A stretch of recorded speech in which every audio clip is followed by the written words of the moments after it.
நீங்க லைஃப்ல செட்டில் ஆகணும், கல்யாணம் பண்ணணும், குழந்தை பெத்துக்கணும் எல்லாம் நினைச்சீங்கன்னா கண்டிப்பா அதெல்லாம் நடக்கவே நடக்காது.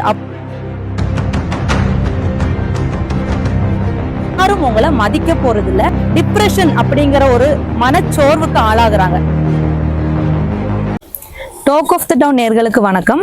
இன்னைக்கு இருக்கக்கூடிய பசங்க இளைஞர்கள் எவ்வளவோ விஷயத்துக்கு அடிக்டடா இருக்காங்க. அதுல ரொம்பவே மோசமானது இல்ல ரொம்பவே அவங்களுடைய உடல் நலத்தை கெடுக்கக்கூடிய விஷயம் அப்படிங்கிறது போதைப் பொருட்கள் தான். போன வீடியோல கூட நம்ம இதை பத்தி நிறையவே டிஸ்கஸ் பண்ணியிருந்தோம். ஸோ வீட்டுல இருக்கக்கூடிய நம்ம பசங்க ஏதாச்சும் ஒரு போதைப் பொருட்கள் எடுக்கிறாங்களா இல்லையான்னு பெற்றோர்கள் எப்படி தெரிஞ்சுக்க முடியும்? முதல்ல போதைப் பொருட்கள் அப்படிங்கிறது என்னது? ஒரு மனுஷனை அடிக்ட் ஆக்கக்கூடிய விஷயங்கள். அதாவது மத்த எவ்வளவு விஷயங்கள் இருக்கு ஒருத்தவங்களை அடிக்ட் ஆகுறது. ஆனா போதைப் பொருட்கள் அப்படிங்கிறது ஒரு தடவை யூஸ் பண்ணும் போதே அவங்க கண்டிப்பா அதுக்கு அடிக்ட் ஆயிடுவாங்க. இதுதான் இதுல இருக்கக்கூடிய முக்கியமான விஷயம். ஏன் எல்லாருமே போதைப் பொருட்களுக்கு சீக்கிரமே அடிக்ட் ஆகுறாங்க அப்படின்னு நீங்க கேக்குறீங்கன்னா, நம்ம மூளையில நார்மலாவே ஒரு சந்தோஷத்துக்கான ஒரு ஹார்மோன் இருக்கு. இதுக்கு பேரு தான் டொபாமைன். நம்ம நல்ல ஒரு உணவு சாப்பிடும் போது, நமக்கு பிடிச்சவங்கள்ட்ட நம்ம பேசும்போது, ஒரு நல்ல ஒரு ஒகேஷன்ல நம்ம இருக்கும்போது நமக்கு இந்த டொபாமைன் நார்மலாவே ரிலீஸ் ஆகும். நம்ம சந்தோஷமாவும் இருப்போம். ஆனா போதைப் பொருட்கள் பயன்படுத்தும் போது இந்த டொபாமைன் அப்படிங்கிறது ரொம்பவே அதிகமா செக்ரேட் ஆகுது நம்ம பிரெயின்ல. இந்த சந்தோஷத்துக்கு தான் நம்மளுடைய சின்ன சின்ன பசங்க இன்னைக்கு அடிக்டடா ஆகுறாங்க. இந்த போதைப் பொருட்கள் யூஸ் பண்ணும்போது அவங்களுக்கு கிடைக்கக்கூடிய சந்தோஷம் அப்படிங்கிறது நம்மளால அளந்து கூட பார்க்க முடியாது. அந்த அளவுக்கு ஒரு மிகப்பெரிய சந்தோஷம், இதை யூஃபோபியா அப்படின்னு சொல்லுவாங்க. மிகப்பெரிய ஒரு சந்தோஷ நிலையை அவங்க அடையிறாங்க. அது மட்டும் இல்லாம அவங்க ரொம்ப ரிலாக்ஸா ஃபீல் பண்ணுவாங்க. அவங்க அவுட் ஆஃப் த வேர்ல்டு, அவங்க இந்த உலகத்திலே இல்லாத மாதிரியான சில ஃபீலிங்ஸ் இந்த பசங்கள்ட்ட இருக்கும். இந்த ஒரு ஸ்டேஜுக்கு தான் நம்ம இன்டாக்சிகேஷன் ஸ்டேஜ் அப்படின்னு சொல்லுவோம். ஸோ வீட்டுல இருக்கக்கூடிய குழந்தைங்க இதை ஏதாச்சும் யூஸ் பண்றாங்களான்னு எப்படி நம்ம தெரிஞ்சுக்க முடியும்? நார்மலா படிக்கக்கூடிய பசங்க திடீர்னு மார்க்ல குறையிறது, இல்ல ஸ்கூலுக்கு போகிறதுக்கே அவங்களுக்கு இன்ட்ரெஸ்ட் இல்லாம போகிறது, எதை சொன்னாலும் எரிச்சல் படுறது, இல்ல மூட் ஸ்விங்ஸ் கொஞ்சம் அதிகமா கோவப்படுறது, ஏதாவது ஒரு விஷயத்துக்கு அவங்க நிறையவே கோவப்படுறது, இல்லைன்னா திடீர்னு அழுகிறது. ரொம்ப முக்கியமா நீங்க நோட் பண்ண வேண்டிய விஷயம் என்ன அப்படின்னா, சோசியல் ஐசோலேஷன். கூட்டத்துல இருந்து அவங்க விலகி விலகி போறத நம்ம பார்க்க முடியும். நிறைய நேரத்துல நீங்க பாத்தீங்கன்னா அவங்களுடைய பசங்க ரூம்ல போய் கதவை சாத்திடுவாங்க, ரொம்ப நேரம் திறக்க மாட்டாங்க.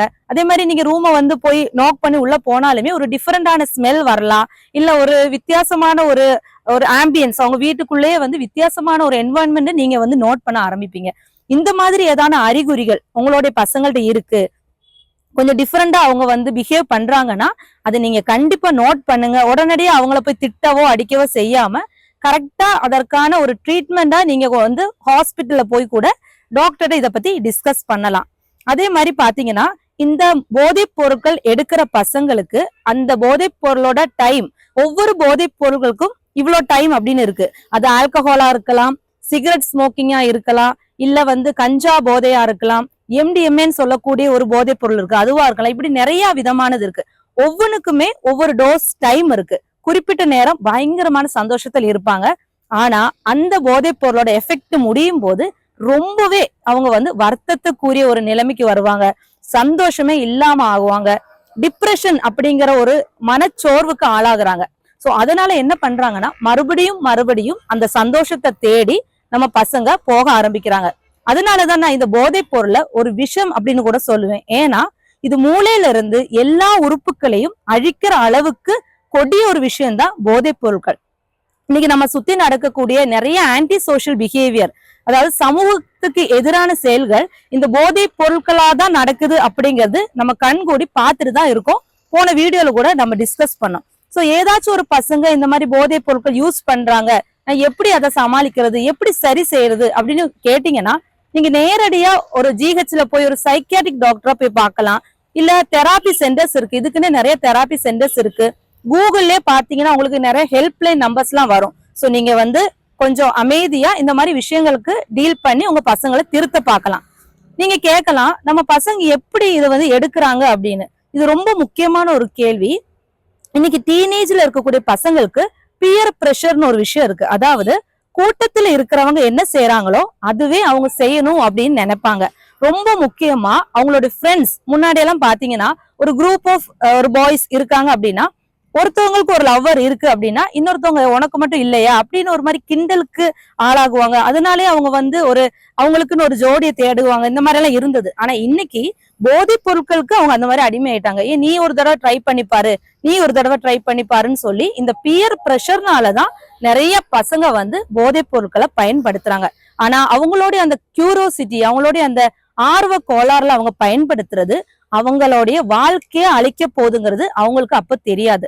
சோ என்னோட அன்பான பசங்களுக்கு நான் என்ன சொல்லணும் அப்படின்னு நினைக்கிறேன்னா, தயவு செஞ்சு நீங்க சாதிக்கணும், ஏதாவது ஒரு விஷயத்த வந்து நீங்க யூஸ் பண்ணி பார்க்கணும்னா நல்ல விஷயங்களை நீங்க பயன்படுத்துங்க. ஒரு ஸ்போர்ட்ஸ்ல சேர்ந்து ஜெயிக்கலாம், ஒரு படிப்புல சேர்ந்து யாரும் பண்ணாத விஷயங்களை சாதிச்சு காட்டலாம், ஒரு செஸ் சாம்பியன் ஆகலாம், யாருக்காவது ஹெல்ப் பண்ணலாம், சமூக சேவைகள் பண்ணலாம். இப்படி எவ்வளவோ விஷயங்கள் இருக்கு.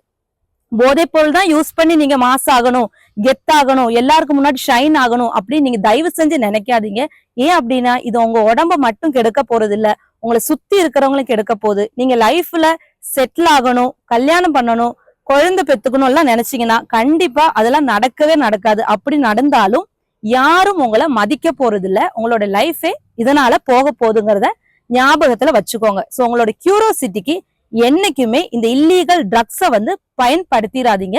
இந்த கருத்தை நீங்க எல்லா ஸ்கூல் காலேஜுக்கும் கொண்டு போகணும் அப்படின்னு நான் நினைக்கிறேன். சோ அதனாலதான் இந்த டாக் ஆஃப் த டவுன் மூலியமா நான் இந்த விஷயத்த அவேர்னஸா சொல்லணும் அப்படின்னு நினைச்சு சொல்லியிருக்கேன்.